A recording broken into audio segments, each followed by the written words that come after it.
Hey everybody, I'm Maggie Shane and this is the Bliss blog. This week's post is Love, It's a Good Thing. Well, it's Valiversary weekend and my mind is on love. This weekend is the 12th anniversary of my marriage. Hubs and I got married on Valentine's Day at City Hall, just the two of us. We had 1,000 reasons to want to hug our happiness all to ourselves back then, and I don't have a single regret. It was a memorable day. Double digits below zero, and our furnace had quit during the night, which meant ice-cold showers and getting dressed while freezing. But afterward, as we drove home, a full moon rose bright pink to light our way. It was magical the way it rode along during the 20-minute drive. I played Nick Drake's Pink Moon, and everything was perfect.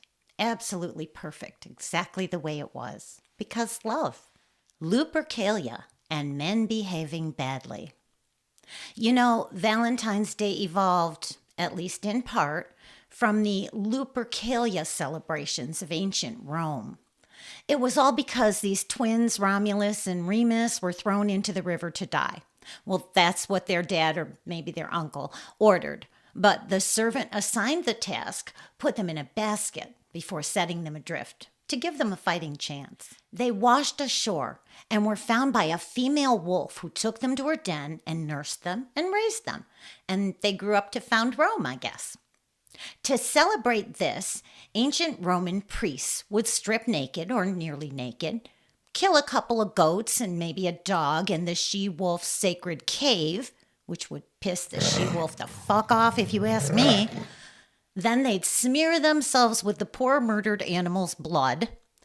After this, they'd cut strips from the goat's skin and soak them in milk. And they would use those milk-soaked strips to wash the blood off. Now, I don't know about you, but it really seems to me like there must have been something in between the blood smearing and the goat milk bath, right? I mean, what's the point of putting the blood on and then taking the blood off with nothing in between? There had to be something. They say this is where we get the red and white colors of our traditional Valentine's Day. Ew. And I'm vegan, so that's an even bigger ew. Anyway, after the ceremonial animal slaughter, blood smearing, and milk wash, these priests, called the Luperci, would run through the streets, whipping any woman they could reach with milk-soaked bloody goat strips. It's okay. The women were all in on this and playing along because the ceremony was supposed to purify them and ensure fertility and something about the coming spring and the growing season and the crops and yada, yada, yada. Any part of the woman that was whipped with the februa, the bloody milk-soaked goatskin strips, from which the month takes its name, they would be fertile and productive. So a whipped belly would produce a healthy baby, and a whipped breast would produce lots of milk. And I don't want to know what a whipped ass would produce. Apparently, ancient Roman men didn't need purification or to be made more fertile via goat whipping. Just the women. Wow. To me, the entire Lupercalia thing is giving boys go wild night at the frat house, dressed up in religion. But maybe that's just my weak female mind misunderstanding. On the other hand, do you think if we let our most toxic males run around naked, whipping women with murdered animal flesh once a year, they could manage to behave the rest of the time? Yeah, probably not. There is some lore that part of the Lupercalia festivities included couples pairing up and staying together for a year until the following Lupercalia. But while I keep reading that tale, it's always accompanied by the disclaimer that there's no actual evidence or writings about this custom. So it might or might not have happened. But with all the men running around naked, whipping their milk-dripping februa, I bet at least the pairing up part was for reals. Anyway, we modern folk mingled all that Lupercalia stuff with all the legends about the saint named Valentine, probably a celibate priest or monk who was beheaded on February 14th. And we somehow wound up with our modern Valentine's Day holiday of lovers. Humans, am I right? Let's get back to the topic, love. Because honestly, no matter what is happening in the world, love will make it better. I know this is true. I've experienced it and I've seen it. But more importantly, I've written love stories for decades. I know love inside and out. But even with all that experience, it took an outside force to remind me and gel my feelings for this post. And that force was a little TV series called Love on the Spectrum about the dating lives of people with autism. I discovered this program one day while trying to find some background noise that wouldn't make me want to emigrate back to Ireland, Scotland, or Wales. I stumbled upon an episode in season 3 of the series, and I was instantly captivated by it. And by the end, I had tears in my eyes, the very best kinds of tears, those happy ones that come when you're smiling. So Hubs and I went back to season 1 and we binged the entire series. It became a refreshing, uplifting, joy-giving part of our nightly routine. And we're eagerly anticipating season 4, which we expect this spring. But the whole time I watched, I was analyzing and questioning it. What was it that was getting to my heart so powerfully? What aspects of the program were touching me so deeply and making me come back over and over again? These are things a working writer needs to know. And in short order, I understood that they were the very same things that fill the pages of my novels and the frames of every Hallmark movie. You live with a character you really want to see succeed. You see them overcoming tremendous obstacles that might even seem insurmountable. And you see them finding love on the other side of those obstacles. Absolute triumph at the end lifts the viewers and the readers right up with the characters, and that feels great. It's a hit of feel good. That's it. That's the appeal. And the more challenging the journey, the more rewarding is the success at its conclusion. This is the engine that powers the entire romance fiction industry, from films to books to series to reality shows and entire TV networks. The human heart reacts to love stories. It sings when it witnesses this kind of tale unfolding. It's in our nature. It's in our soul. I think love has to do with reuniting. You know how we are beams of consciousness from the big giant consciousness we call God, that I think is the sum total of all consciousness, is consciousness itself, perhaps. So anyway, we are live streams. A beam of that whole consciousness streaming into a physical device, our body. The whole of consciousness can't fit into one body, and besides that would negate the whole point. The point of streaming into all these different forms is so the singular consciousness is no longer alone. Consciousness can experience itself in myriad parts, in each unique individual human, and animal, and plant, and rock, and cell, and atom, and so on. When we fall in love, we experience a reunion with another part of that whole of consciousness.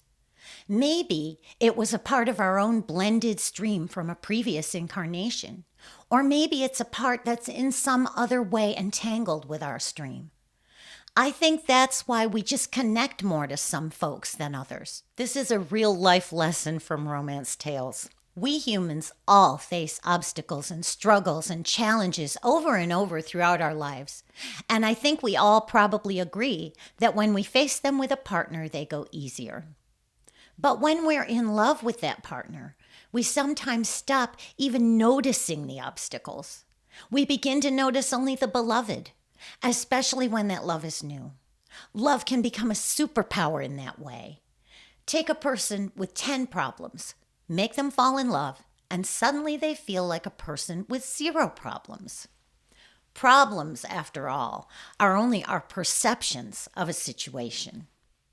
With slight changes in our perspective, a mountain can become a molehill, and a problem can become an opportunity for positive change and vast improvement.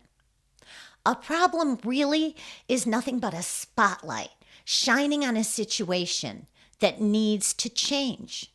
The problem shines brightly enough to help us see it and solve it. When you are in love, your vibration and focus shift from the wavelength that made problems feel huge and horrible to a higher frequency. Your dominant vibration in love is a very high vibration, one of the highest we can achieve as humans. And it can only bring us things that match it. So the big unsolvable problem suddenly becomes solvable, maybe easily solvable. Solutions will be beating a path to your door, where before you saw only reasons why nothing could possibly fix your mess. Why this happens? The object of our love takes all our attention away from the problem. Attention to situations is like oxygen to air breathers. If you take away our oxygen, we suffocate.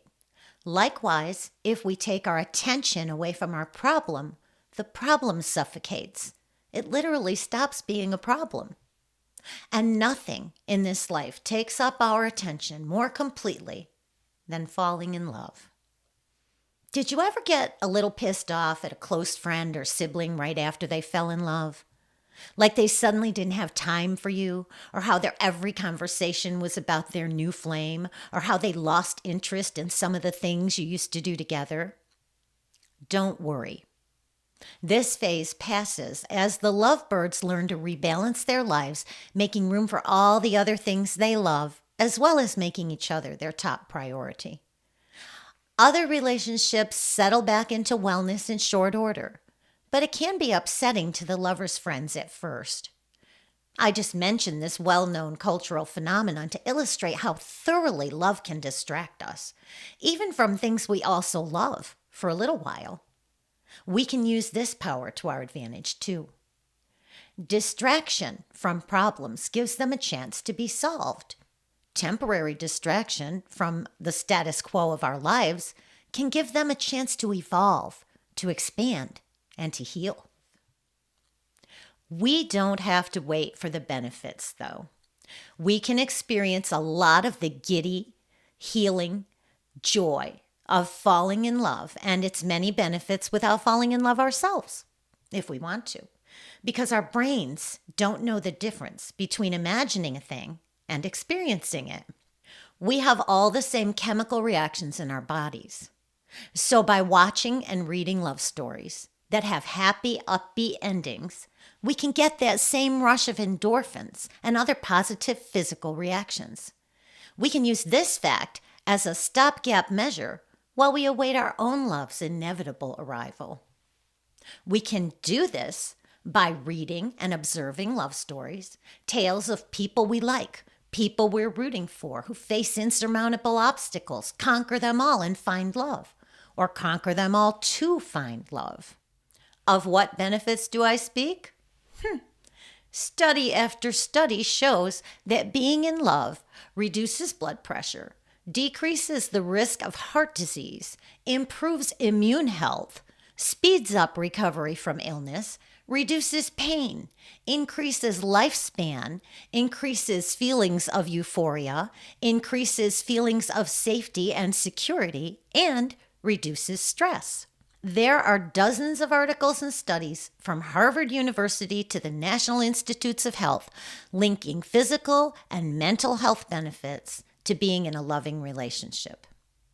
And looking at the list above, it's clear that each of those benefits would set off a cascade of others. Reducing stress, for example, reduces inflammation, and reducing inflammation reduces cancer risk. We should strive, I think, to keep our wavelength as close to the vibration of love as we can get it.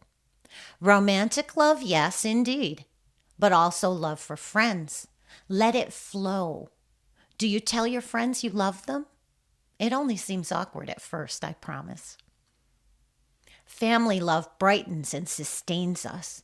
If we didn't have that growing up, no worries. We can create it ourselves in our adult lives. Pet love is the most unconditional love we ever experience on earth. I think animals, and especially dogs, are source energy at its purest. The love they give us is straight up, undiluted, divine energy. No filter. It's almost impossible to return love in equal amount to that given to us by our pets. But the more we try, the more of that energy we create, and the whole give and take gets bigger and bigger, and that energy ripples out into the world. So celebrate love. When we celebrate love and surround ourselves in it, when we watch and read tales of love and celebrate the friends who find it, when we smile and sigh every time we see a couple express affection for each other, we are elevating our vibration closer to love. When we open our hearts and truly let our love flow toward the people in our lives without reservation, it doesn't deplete our supply. It is returned in triplicate at the very least. And the love inside us grows, as does our capacity to give and receive even more. As we allow ourselves to feel love for our neighbors and community, and as we find ways to express that love, the same phenomenon occurs. It is returned many times the measure it was given. When we expand our hearts to feel love for people we don't even know, who are not celebrities, just because they're a part of our human family. And even to those who are not human, but are still family, the beasties of our world. That love too will rebound back to us many times over. Love just keeps increasing. It's like a boomerang snowball that returns to you bigger each time you throw it. So let's all try to love just a little bit more. Hell, it can't hurt. Love is a good thing. Love is a good, love is a good, love is a good thing. Sheryl Crow. Try to love some more.